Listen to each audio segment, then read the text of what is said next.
حضرت ابوبکر صدیق رضی اللہ تعالیٰ عنہ کے رسول پیش کرنے کی کوشش کروں گا، کیونکہ آج کا دن بڑا مبارک دن تھا۔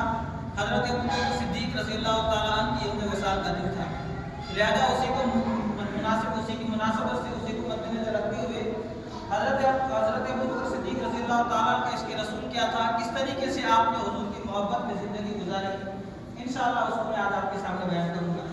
دیکھیں، ابتدا اسلام میں جو شخص مسلمان ہوتا وہ اپنے اسلام کو چھپائے رکھتا تھا، یعنی جب اسلام کا پہلا دور تھا، جو بھی اسلام قبول کرتے اس وقت وہ اپنے اسلام کو چھپائے رکھتا تھا، اور ہمارے آقا صلی اللہ علیہ وسلم بھی چھپانے کی تلقین کرتے تھے، یعنی حکم دیتے تھے کہ اپنے اسلام کو ابھی چھپاؤ۔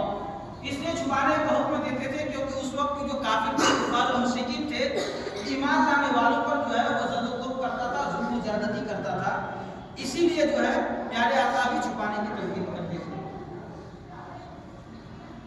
کفار و مشرکین تکلیف نہ دیں۔ جب مسلمانوں کی تعداد 38 ہوئی، یعنی جب مسلمانوں کی تعداد 38 ہو گئی گنتی کے حساب سے، جب 38 لوگ مسلمان ہو گئے تو حضرت ابوبکر صدیق رضی اللہ تعالیٰ عنہ نے رسول صلی اللہ علیہ وسلم کی خدمت بابرکت میں عرض کی، حضور صلی اللہ علیہ وسلم اب ہمیں اسلام کی تبلیغ علل اعلان کرنا چاہیے۔ حضرت ابوبکر صدیق کی جو ہے ہمت اور حوصلہ کو دیکھ، ابھی 38 لوگ مسلمان ہوئے جہاں ہزاروں کی تعداد میں کافر ہے، پیارے آقا سے فرماتے ہیں کہ اب ہمیں اسلام جو ہے علل اعلان یعنی اسلام کی تبلیغ کرنی چاہیے، پورے پرچار کر کے، چھپانے کی اب ضرورت نہیں ہے۔ تو نبی برک صلی اللہ علیہ وسلم نے فرمایا، اے پیارے صدیق، ابھی ہم تعداد کے لحاظ سے تھوڑے ہیں، تعداد کے لحاظ سے بہت کم ہے۔ حضرت صدیق اکبر نے بار بار اصرار کیا تو حضور صلی اللہ علیہ وسلم نے منظور فرما لیا اور سارے صحابہ کرام کو لے کر مسجد حرام میں تشریف لے گئے۔ جب حضرت ابوبکر صدیق نے بار بار اصرار کیا تو پیارے آقا نے قبول کر لیا، منظور کر لیا کہ ٹھیک ہے، اب علل اعلان ہی یعنی اسلام کی تبلیغ ہوگی۔ تو پیارے آقا صلی اللہ علیہ وسلم 38 صحابہ کرام جو اس وقت تھے سب کو لے کر مسجد حرام میں تشریف لے گئے۔ حضرت ابوبکر صدیق نے خطبہ پڑھا، یعنی تقریر شروع کیا، اور یہ سب سے پہلا خطبہ ہے جو اسلام میں ہوا۔ اسلام کا سب سے پہلا خطبہ جو پڑھا گیا وہ حضرت ابوبکر صدیق نے 38 مسلمانوں کی تعداد کے بیچ میں حرم شریف میں پڑھی۔ ہمارے حضور صلی اللہ علیہ وسلم کے چچا حضرت امیر حمزہ اسی دن مشرف اسلام ہوئے، اسی دن جو ہے پیارے آقا کے چچا جو ہے حضرت امیر حمزہ اسی دن مسلمان ہوئے۔ خطبہ کا شروع ہونا تھا کہ چاروں طرف سے کفار و مشرکین مسلمانوں پر ٹوٹ پڑے۔ جیسے ہی خطبہ شروع ہوا، تقریر شروع ہوئی، کفار و مشرکین چاروں طرف سے ٹوٹ پڑے۔ حضرت ابوبکر صدیق کی عظمت و شرافت مکہ والوں میں مسلم تھی، اس کے باوجود حضرت ابوبکر صدیق رضی اللہ تعالیٰ عنہ کو اس قدر مارا کہ پورا چہرہ لہو لہان ہو گیا۔ اس قدر حضرت ابوبکر صدیق کو مارا کہ پورا جو تو چہرہ ہے، نہیں چہرہ جسم جو ہے لہو لہان ہو گیا، خون سے بھر گیا پورا، اور آپ بے ہوش ہو گئے۔ حضرت ابوبکر صدیق کے قبیلہ بنو تمیم کے لوگوں کو خبر ہوئی تو وہ لوگ آپ کو وہاں سے اٹھا کر لائے، اور کسی کو بھی امید نہ تھی کہ حضرت ابوبکر صدیق رضی اللہ تعالیٰ اس زد و کوب کے بعد بچ سکے، یعنی اس قدر آپ نے زخمی کر دیا تھا کہ آپ کے قبیلے کے کسی لوگوں کو یقین نہیں تھا کہ اب حضرت ابوبکر صدیق جو ہے زندہ بچ جائیں گے۔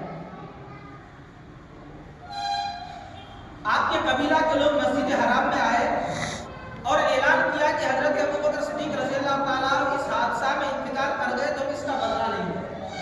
اگر اس حادثہ میں یعنی جو زد و کوب کیا گیا، اگر مر گئے حضرت ابوبکر صدیق تو ہم بدلہ لیں گے، ہم چھوڑیں گے نہیں، بدلہ لیں گے، اور ان کے بدلہ میں عتبہ بن ربیعہ کو قتل کریں گے، کیونکہ اسی نے حضرت ابوبکر صدیق رضی اللہ تعالیٰ ان کے مارنے میں بہت زیادہ حصہ لیا تھا۔ عتبہ بن ربیعہ جو تھا انہوں نے سب سے زیادہ یعنی مارنے میں حصہ لیا تھا، اور سب سے زیادہ مارا تھا۔ اب دیکھو مسلمانوں صحابہ کرام نے کس طریقے سے زندگی گزاری، کس طریقے سے اسلام پر قائم رہے، ڈٹے رہے۔ آج ہم پر کیا ظلم ہو رہا ہے، آج ہم پر کیا ہو رہا ہے، کچھ بھی نہیں ہو رہا ہے ان کے مقابلے میں، لیکن اس کے بعد بھی آج ہم کیا کہتے ہیں، اسلام پر چلنا مشکل ہو گیا۔ دیکھیں حضرت ابوبکر صدیق کی زندگی کو، آپ شام تک بے ہوش رہے اور جب ہوش میں آئے تو سب سے پہلا لفظ یہ تھا، دیکھیں جب انسان جب بے ہوش رہتا ہے تو مارتا ہے، لہو لہان ہو جائے، تو جب انسان ہوش میں آتا ہے تو کیا سوچتا ہے، اپنے جسم کو دیکھتا، اپنی تکلیف کو دیکھتا، پریشانی کو دیکھتا کہ خون سے بھر گیا ہو، لیکن حضرت ابوبکر صدیق کا عشق رسول دیکھیں، پیارے آقا سے محبت دیکھیں۔ جب آپ کو ہوش آیا تو سب سے پہلا آپ کے زبان سے جو لفظ نکلا وہ یہ تھا کہ میرے آقا کا کیا حال ہے، میرے آقا کا کیا حال ہے۔ बात पर लोगों ने आपको बहुत मलामत की। इस बात पर लोगों ने मलामत की, इसलिए मलामत की कि यार ये इस तरह इन्हीं की प्यारे आका ही की वजह से इन्हें तकलीफ हुई, फिर ये प्यारे आका ही को याद कर रहे हैं। लेकिन लोगों को मालूम नहीं था, क्योंकि उन्हें उन्हीं का नाम लेना और उनका जिक्र करना, प्यारे आका का नाम लेना और उनका जिक्र करना, सल्लल्लाहु अलैहि वसल्लम का जिक्र और याद ही तो मोमिन की शान है। प्यारे आका का जिक्र करना, उनका नाम लेना ही तो मोमिन की शान है और ईमान की जान भी है। वो कैसे मोमिन और मुसलमान हो सकते हैं जो प्यारे आका का नाम ना ले, अगर उस पर तो दबाव आए? यही तो मोमिन की शान और जान है। इसीलिए तो शायर ने कहा कि जान है इश्क़ मुस्तफा रोज वज़ू करे खुदा, जान है इश्क़ मुस्तफा रोज वज़ू करे खुदा, जिसको हो दर्द का मजा नाज़े दवा उठाए, जिसको हो दर्द का मजा नाज़े दवा उठाए। कुछ लोग इस ख्याल से उठकर चले गए कि जब बोलने लगे हैं तो अब जान बच जाएगी, जब बात करने लगे तो अब तो जान बच जाएगी। इस वजह से कुछ लोग वहां से हजरत अबू बकर सिद्दीक के पास से उठकर चले गए। आपकी वालिदा मोहतरमा हजरत उम्मुल खैर रज़ी अल्लाह ताला अन्हा से कुछ लोगों ने कहा कि आप हजरत अबू बकर सिद्दीक रज़ी अल्लाह ताला अन्हु के खाने पीने का कुछ इंतजाम करें। आपकी वालिदा मोहतरमा कुछ खाने पीने का सामान लेकर आई और आपको खाने के लिए बहुत कहा, मगर आशिक सादिक हजरत अबू बकर सिद्दीक की वही एक सदा थी कि का क्या है। आपकी वालिदा खाना लेकर आई तो आपको खाना खाना चाहिए ना, लेकिन खाना नहीं खा रहे, कह रहे हैं कि वही एक ही सदा जबान से थी कि मेरे प्यारे आका का क्या हाल है, आका मोहम्मद रसूल सल्लल्लाहु ताला अलैहि वसल्लम का क्या हाल है। आपकी वालिदा ने फरमाया कि मुझे कुछ मालूम नहीं है। आपकी वालिदा कहे कि बेटा मुझे कुछ पता नहीं है। हजरत अबू बकर सिद्दीक रज़ी अल्लाह ताला अन्हु ने फरमाया कि हजरत उमर फारूक की बहन उम्मे जमील रज़ी अल्लाह ताला अन्हा के पास जाकर मालूम करो कि हुजूर सल्लल्लाहु अलैहि वसल्लम का क्या हाल है। इससे पता चला कि हजरत अबू बकर सिद्दीक रज़ी अल्लाह ताला अन्हु की बहन जिनका नाम उम्मे जमील है, उस वक्त वो इस्लाम ला चुकी थी, उस वक्त वो इस्लाम ला चुकी थी। वो अपने बेटे की बेकरारी को दूर करने के लिए उम्मे जमील के पास गई और सरकार सल्लल्लाहु अलैहि वसल्लम का हाथ दरियाफ्त किया। वो भी उस वक्त अपने इस्लाम को छुपाए हुए थी। उम्मे जमील जो थी हजरत उमर फारूक की बहन, वो भी अपने इस्लाम को छुपाए रखी थी कि कहीं ऐसा ना हो कि लोग मुझे तकलीफ पहुंचाए। तो उन्होंने टाल मटोल कर दिया और सही जवाब नहीं दिया, प्यारे आका के बारे में सही जवाब नहीं दिया, बात को टाल दिया और कहा कि अगर तुम कहो तो मैं चलकर तुम्हारे बेटे हजरत अबू बकर सिद्दीक रज़ी अल्लाह ताला अन्हु को देखूं कि उनका क्या हाल है, क्योंकि वो भी तो ईमान ला चुकी थी उम्मे जमील। अब हजरत अबू बकर सिद्दीक की वालिदा उस वक्त ईमान नहीं लाई थी, इसीलिए वो छुपाती थी। वो कहने लगी अगर इजाजत दे देंगे तो मैं जाकर के जो हजरत अबू बकर सिद्दीक को जो बताना है बता दूंगी। तो कहा कि ठीक है चलो। हजरत उम्मे जमील रज़ी अल्लाह ताला अन्हा उनके घर गई और हजरत अबू बकर सिद्दीक की हालत देखकर बर्दाश्त न कर सकी और रोने लगी। इस कदर लोगों ने मारा था, ज़दों को किया था कि उनकी हाल को देखकर के बर्दाश्त न कर सकी, वो भी रोने लग गई। हजरत अबू बकर सिद्दीक रज़ी अल्लाह ताला अन्हु ने उनसे भी पूछा कि हमारे आका करीम का क्या हाल है। हजरत उम्मे जमील रज़ी अल्लाह ताला अन्हा ने आपकी वालिदा की जानिब इशारा करते हुए फरमाया कि वो सुन रही है, यानी हजरत अबू बकर सिद्दीक की वालिदा के बारे में कहा कि अबू बकर तुम प्यारे आका के बारे में पूछ रहे हो, तुम्हारी वालिदा तो सुन रही है जो कि वो अभी इस्लाम नहीं लाई है। तो आपने फरमाया इससे न डरो, इनसे न डरो। तो उम्मे जमील ने कहा कि हुजूर सल्लल्लाहु अलैहि वसल्लम बहुत खैर आफियत है, हुजूर सल्लल्लाहु अलैहि वसल्लम अच्छे हैं। आपने फरमाया इस वक्त कहाँ है। उम्मे जमील ने कहा कि हजरत अरकम के घर तशरीफ रखते हैं। गोया कि हजरत अरकम ये सहाबी रसूल की ये भी इस्लाम ला चुके हैं। फरमाया कसम है अल्लाह वाला जलाल की, उस वक्त तक कुछ नहीं खाऊंगा जब तक अपने आका सल्लल्लाहु अलैहि वसल्लम का दीदार न करूं। देखिए कैसा ईमान था। कहते हैं खून से लहू लहान है, दवाई की जरूरत है, हर चीज की जरूरत है, लेकिन उसके बाद भी कहते हैं कि खाना उस वक्त तक नहीं खाऊंगा जब तक कि मैं प्यारे आका का दीदार न करूं, जब तक प्यारे आका को देख न लूं। जब तो कहा शायर ने कि ऐ इश्क तेरे सदके जलने से छूटे सस्ते, ऐ इश्क तेरे सदके जलने से छूटे सस्ते, जो आग बुझा देगी वो आग लगाई है, जो आग बुझा देगी वो आग लगाई है। और दहन में ज़बां तुम्हारे लिए, बदन में है जान तुम्हारे लिए, हम आए यहाँ तुम्हारे लिए, उठे भी वहाँ तुम्हारे लिए। और आगे कहता है आपकी वालिदा मोहतरमा तो बहुत ज्यादा बेकरार थी कि आप कुछ खा पी लें, जाहिर सी बात है माँ की मोहब्बत है, माँ चाहती कि औलाद खा ले कुछ, मगर आपने कसम खा ली थी कि जब तक हुजूर सल्लल्लाहु अलैहि वसल्लम की ज़ियारत न कर लूंगा कुछ नहीं खाऊंगा।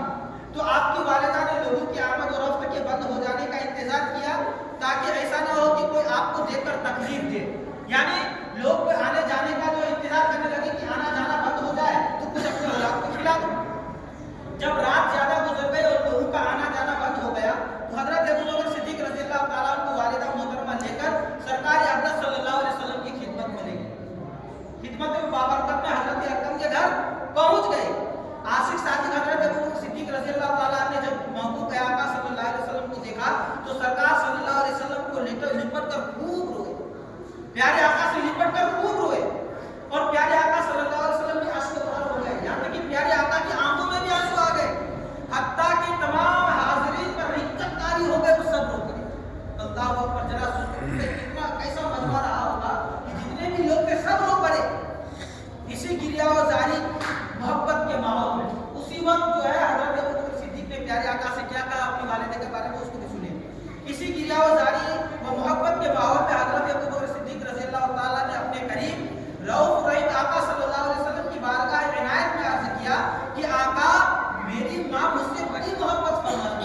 देखिए हजरत अबू बकर सिद्दीक रज़ी अल्लाह ताला मुबारक का कैसे ईमान है। वल्लाह वो सुन लेंगे फरियाद को पहुंचेंगे। शायर कहता है वल्लाह वो सुन लेंगे फरियाद को पहुंचेंगे।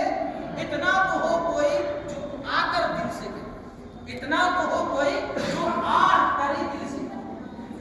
और जिस तरफ उठ गई दम में दम आ गया उस निगाहे इनायत के लाभ। तो जीजान मिल्लत इस्लामी हजरत अबू बकर सिद्दीक रज़ी अल्लाह ताला का ईमान था कि ईमान लाने के बाद किस कदर उन्हें सताया गया।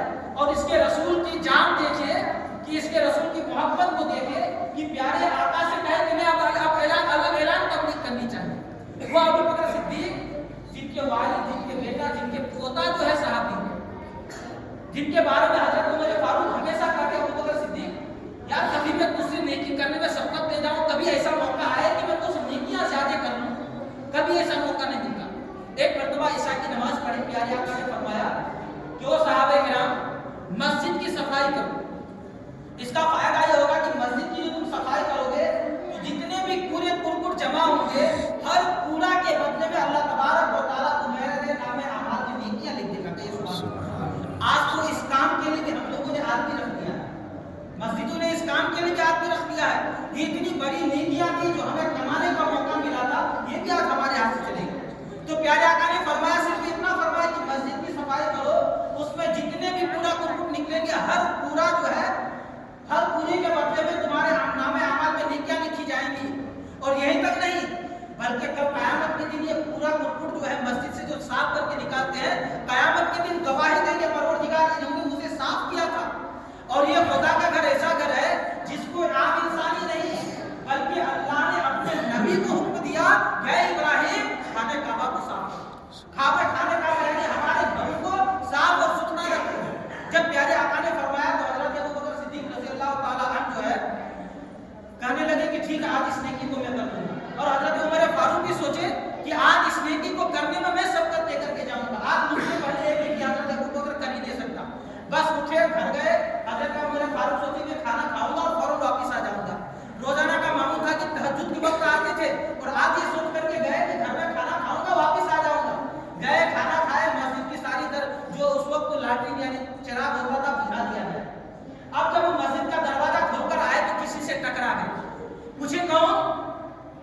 तो अगला ने कहा आप कौन? एक दूसरे की आवाज सुनकर पहचान ले, कहने अबू बकर तुम यहाँ, कहने उमर फारूक तुम यहाँ। कहने लगे कब आ गया? हजरत अबू बकर सिद्दीक कहने लगे मैं गया ही कब था कि आऊंगा, मैं गया ही कब था कि आऊंगा। हजरत उमर फारूक कहने लगे यार मैं सोचा था कि ये नेकी में तुझसे इस नेकी को करने में तुझसे सबकत लेकर के जाऊंगा, ये नेकी मैं तुमसे आगे कर लूंगा, मैं जाऊंगा फौरन खाना खा के आ जाऊंगा, तुम गए ही नहीं, इस नेकी में भी हम पीछे लगे। तो साहबे कराम का जज्बा देखिए कि वो लोग नेकियां करने में तो कंपटीशन करते थे कि हम आगे करें, हम ज्यादा करें, लेकिन आज हमारा हाल क्या है कि हम जो है बहुत पीछे। अल्लाह तबारक व तआला हमारे बयान सुनने में किसी भी तरह की कोई खामियां लगते से होते हो तो माफ फरमाए। अस्तगफिरुल्लाह रब्बी मिन कुल्ली ज़ंबिन व तुबू अलैहि व मा अलैना इल्लल बलाग। अल्लाह तबारक व तआला हम सबको इस पर अमल करने की तौफीक और अता फरमाए।